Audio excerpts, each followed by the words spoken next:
Maka malaikat maut turun ke sini. Makanya ketika sakaratul maut sudah datang, maka yang baca Quran hentikan. Kenapa? Oh, memang gitu ya. Jangan semakin kenceng. Ayo Pak, insya Allah Pak, gitu. Al-Baqarah Pak, Al-Baqarah Pak. Al-Kahfi, Al-Kahfi. Enggak lah. Yang baca Quran berhenti dulu. Kemudian digantikan dengan kita mentalkin. Antum agak ke sana dikit. Masya Allah ya. Orang yang meninggalnya kooperatif ini.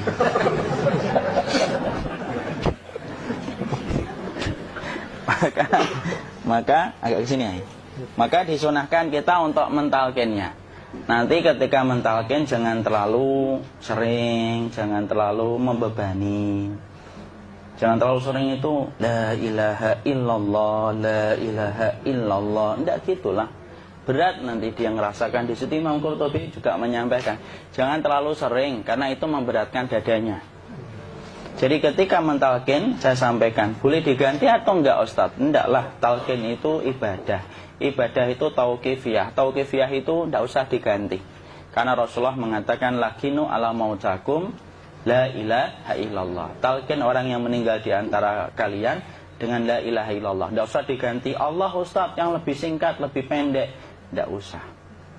Subhanallah Ustadz, enggak usah. Kenapa? Karena talqin sudah ditetapkan ucapannya oleh Nabi, begitulah kita mencontohnya. Jadi tidak usah diganti. Cara mentalqin, jadi kalau keadaan sudah tenang, tolong kalau sudah sakaratul maut jangan ditinggalkan. Karena sesungguhnya pertempuran setan itu pada detik-detik kematian semacam ini. Dan betul-betul berusaha untuk menjadikan dia murtad. Nanti makanya di situ di buku nanti dibahas kan, pertempuran setan itu sampai detik-detik orang mau mati itu sudah ayo kufur, murtad aja tuh, kamu sakit kan? Nah, itu kayak gitu. Makanya jangan ditinggal. Capek gitu kok nggak meninggal gitu ya. Udah gantian mas. Dan jangan kemudian meninggalkannya. Mangkat dulu gitu. Udahlah, janganlah. Terus ditampingi terus. Kalau bisa ya sudahlah, berikan waktunya kita untuk sementara waktu itu betul-betul berkhidmah kepada orang yang kita cintai terakhir kalinya. Cara kita kemudian mentalkin adalah, yaitu adalah di sebelah kanannya la ilaha illallah. Biarkan dia mencerna dulu, nggak usah buru-buru kemudian kita langsung nimpali lagi. Dia mencerna dulu sembari kita doakan, peluk, ya Allah dimudahkan gitu. Kalau ada orang yang bisa ngucapin la ilaha illallah, itu siapa yang memberikan itu Ustaz? Yang memberikan kekuatan Allah Pak. Karena ngomong aduh aja sudah tidak mampu. Makanya Allah berfirman dalam surat Ibrahim, yusabbitullahu alladhina amanu bil qawli tsabit fil hayatid dunya wa fil akhirah. Allah teguhkan perkataan orang yang beriman dalam kehidupan dunia dan akhirat. Dunia itu ya ketika menjelang kematiannya. Makanya dia bisa ngomong la ilaha illallah. Sebenarnya ngomong aduh aja udah gak mampu. Kalau bisa ngomong, dia mesti ngomong aduhnya dulu. Tapi Allah yang menggerakkan. Ngomong la ilaha illallah. Makanya mangkana akhiru kalamihi la ilaha illallah dakhalal jannah. Barang siapa akhir kalamnya itu adalah la ilaha illallah, pasti masuk surga. Makanya kita lagi la ilaha illallah. Dah. Cara dulu. Enggak usah minta diburu-buru ya. Enggak usah gini. Ayo la ilaha illallah. Ayo.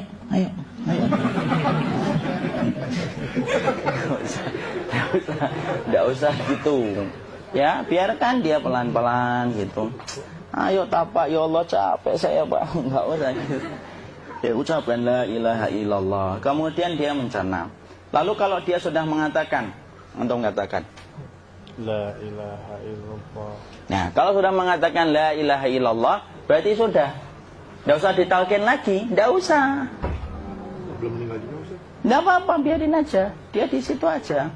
Kecuali dia ngomong lagi dan enggak usah diajak ngomong, alhamdulillah ya Pak, ya Allah gitu. Terus dia jawab, alhamdulillah. Ya.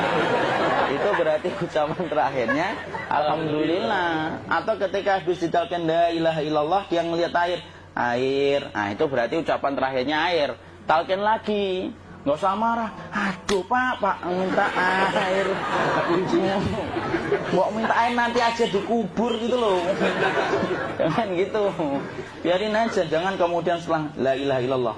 La ilaha illallah. Terus, ayo tutup, awas ya ngomong lagi ya. Nggak usah gitu juga. Maka kemudian setelah la ilaha illallah sudah, nggak usah diajak ngomong gitu. Terus kemudian nggak usah ada anaknya perempuan, ya Allah Pak, sudah bisa ngomong la ilaha illallah, usah gitu. Cukup dalam hati alhamdulillah gitu. Diam kita dengerin gitu. Disitulah nanti biasanya tadi detik dia terakhir. Dia nanti ngeliat di sini Pak, prosesnya itu. Nanti kaki langsung sebagian jempol dingin dia. Kaki, telapak kakinya langsung kalau kita geningkan dingin kayak kaki yang kena AC langsung. Kemudian dia langsung ningkup gini, dikit dia, mulai kaku dia.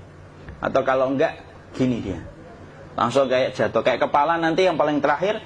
Kepala itu pasti ada gerakannya Pak. Ini meninggal itu. Pasti gitu. Pasti gitu. Karena apa? Sudah tidak ada beban ruh yang menahannya. Ya, cabut ya, set pelan, maka kemudian malaikat itu. Tapi tetap sakit lah, walaupun dikatakan ringan, tetap sakit. Maka kemudian sakit gitu, set ngelewatin sini, jantung kemudian sudah tidak berfungsi, kemudian ginjal Pak, ngelewatin ginjal tidak berfungsi. Bapak bayangkan kan, kalau yang pernah sakit batu ginjal Pak, sepakat nggak kalau kita batu ginjal itu sakitnya luar biasa Pak? Itu baru titik batu kecil di ginjal. Kita bisa bayangkan tiba-tiba ginjal tidak berfungsi. Sakitnya kayak apa Pak? Tiba-tiba ginjal nggak berfungsi, pankreas naik, kemudian tek jantung. Jantung ini dia masih hidup dia, di sininya masih hidup walaupun jantungnya sudah berhenti. Naik. Kemudian mata, dia ngelewatin mata. Organ tubuh yang paling setia sama ruh itu mata. Maka kemudian mata dia ngelihat dia, set. Ngelihat set keluarnya, set naik dia. Ya dilihat ini sama dia. Makanya Rasulullah mengatakan innar ruha idza qubida tabi'ahul basar. Ruh itu kalau dicabut, mata itu ngikutin kemana perjalanan ruh itu. Makanya ada yang meninggalnya gini. Ya itu bukan tanda su'ul khatimah. Itu tanda fitrahnya mata ngikutin ruh. Atau kemudian bukanya sedikit. Ada yang kayak senyum Pak. Ada yang biasanya keringetan. Nah, itu tanda husnul khatimah. Ada yang senyum. Jadi sakitnya setelah selesai itu plong gitu loh. Makanya kemudian ada yang tersenyum. Maka itu tanda. Kalau kita ngelihat orang yang membuka mata kayak gini, tidak usah takut. Cepat-cepat kemudian kita nanti tutup. Biasanya kalau terlalu lama, itulah yang menjadikan ini tidak bisa ditutup. Makanya harus pakai kapas akhirnya. Karena apa? Karena pas meninggal nggak langsung ditutup. Biasanya karena perawat takut, dokternya juga nggak tahu itu, dibiarin itu. Makanya ada beberapa mata yang ditutup pakai tensoplas kan? Sebenarnya kalau langsung bisa nutup dia, fitrahnya nutup mata itu.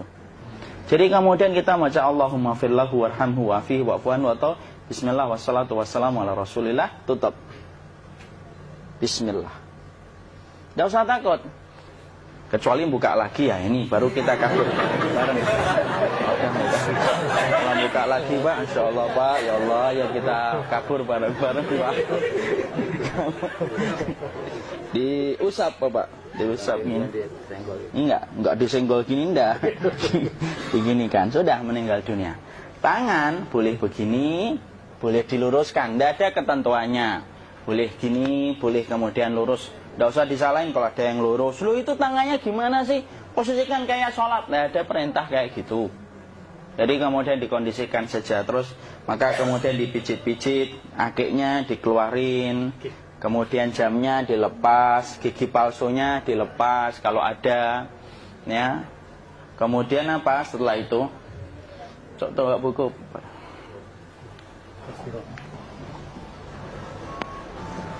Kemudian kalau bisa awal-awal kemudian taruh buku atau sesuatu yang agak berat di perutnya ketika baru meninggal dunia. Kenapa kemudian ditaruh kayak gini?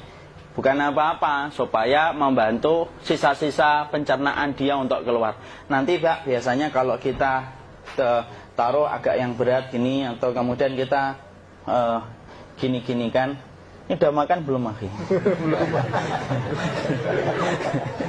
Udah makan belum makan kok udah gede ya? Maka pencet-pencet kayak gini biasanya nanti ketika dimandikan, nah pas dimandikan diginikan saja. Nah ini dia sudah keluar di belakang, dia gini, terus nanti keluar dia. Nah ini keluar langsung di belakangnya. Dan memperlakukan orang kalau sudah meninggal dunia itu yang lembut gitu. Kenapa? Inna kasra admil mayyiti kakasri admil hayyi. Mematahkan tulangnya ketika orang sudah meninggal dunia itu lebih dia rasakan sakit ketika mati daripada ketika masih hidup. Tuh Islam itu sampai sama orang mukmin itu kalau sudah meninggal aja sampai selembut itu. Kok hidup kasar itu kebangetan dia jadi orang itu. Mau sampai orang mati itu kemudian disuruh yang lembut, kalau ada aib disuruh nutup, tidak boleh diceritain. Misalkan di belakangnya beliau ini ada tompel, gagah-gagah tompelnya gede gitu. Tidak boleh cerita, Masya Allah loh. Sampai segitunya sunnah itu, ngajarin kita untuk nutup aib. Kalau ada orang belajar sunnah sukanya buka aib, nyari-nyari kesalahan orang. Sunnah yang mana dia pelajari itu saya bingung. Makanya kemudian gini, setelah setelah selesai maka kemudian tutup dengan kain. Maaf ya, ya. Ya. Nanti kalau nggak kuat napas ngomong ya. Maka ditutup kayak gini, ditempatkan kemudian jangan di tanah tapi di atas dipan. Karena apa? Syekh Abu Malik Kamal Said Salim dalam Sahih Fikih Sunnah menyampaikan supaya tidak cepat busuk.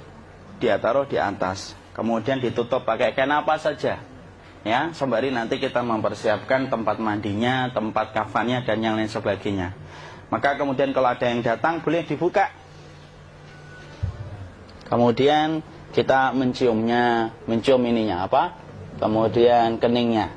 Kemudian kita berdoa, nutup lagi kayak Rasulullah ditutup. Kemudian yang datang terakhir itu salah satunya Abu Bakar. Dibuka kemudian beliau, ya Allah ya Rasulullah, engkau adalah orang yang percaya hidup dan matimu, dan tidak mungkin Allah itu mematikan engkau 2 kali ya Rasulullah. Maka kemudian ditutup kembali. Saat itu para sahabat dalam keadaan mendung semuanya. Maka disitulah kita lakukan kayak gini, ditutup gini Ustaz ya. Kasihan tidak bisa nafas, insya Allah tidak butuh nafas lagi. Jadi kemudian kita semacam ini kita persiapkan apa yang bisa kita lakukan. Nah itulah proses kematian dari sakit, sakaratul maut sampai kematian.